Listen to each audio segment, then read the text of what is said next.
Maplewood church leaders, I'm glad that you have taken a moment just to listen to this or maybe even watch it. Thank you again for all that you do, for how you lead, for the time that you invest, for the ability, for the mental strength that you pour into it. Sometimes the emotional strength is things don't always go the way that we want, and we can get fried a little bit. Be sure that as a leader that you're reaching out to other leaders.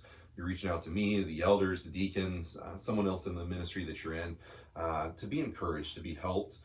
Don't try to do it all on your own. You don't need to. That's why there are other leaders. And so that's one encouragement for you. Today, I just want to talk a little bit about strategy as a church. And we've talked about core values, and that's what we believe biblically.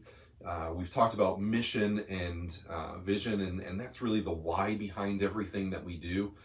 Between every ministry and every activity and everything that we do is the why. And then today I just want to talk a little bit about strategy. And strategy is the how that we do things. And the how is not always going to look the same. It is going to change. It's going to change over time. We are going to try some strategies. We're going to try some programs. We're going to try some things to accomplish the mission and the vision and the core values. And it's not going to work. And that's okay. One thing as leaders I don't want you to be afraid of is failing. You may try something and it may fall flat. Okay, you've learned one way not to do it. We're going to try another way. And so please don't ever be afraid that you're going to fail, or it's not going to go well, or this is not going to work. I mean, obviously we plan ahead and we think through things and we try to do the best effort that we can in what we do. But don't be afraid to do something because you're afraid of failing. There are times that we learn more from failing than we do from succeeding in things. And so I want Maplewood to have a culture of really understanding that we're not failing if we're pursuing the things that God has called us to. So continue to do that. But strategy is really the how. It is the things that we're going to do. And so if we want people to share the gospel, how are we going to get them to do that? How do we help them to, one, understand the gospel, to live it out, to have conversations with people? And so maybe it's a training on something. With youth, we want them to serve. We want them to become a part of the church and not just attend youth group.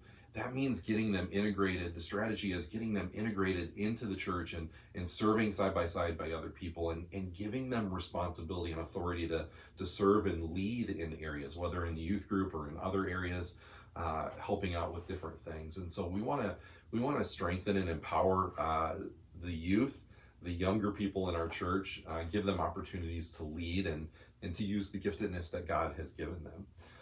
We can talk about it in kids ministry and women's ministry, men's ministry. In all of those areas, the strategy needs to be one that reaches outside of these walls, reaches outside of this community. We can do that through social media. We do that through conversations. We do that through invitations. We can do that in email blasts. We can do it through mailers. There are a lot of different ways that we can do those things.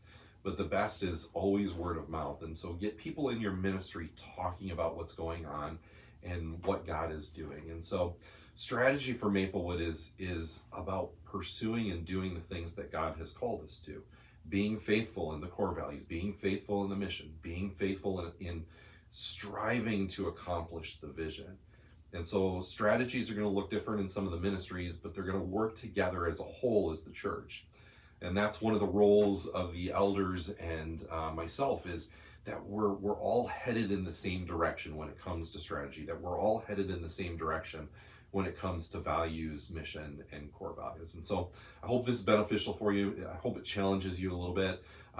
Shoot me a text. Let me know, what's your strategy going into 2023? What are you looking to do in the ministry that you lead?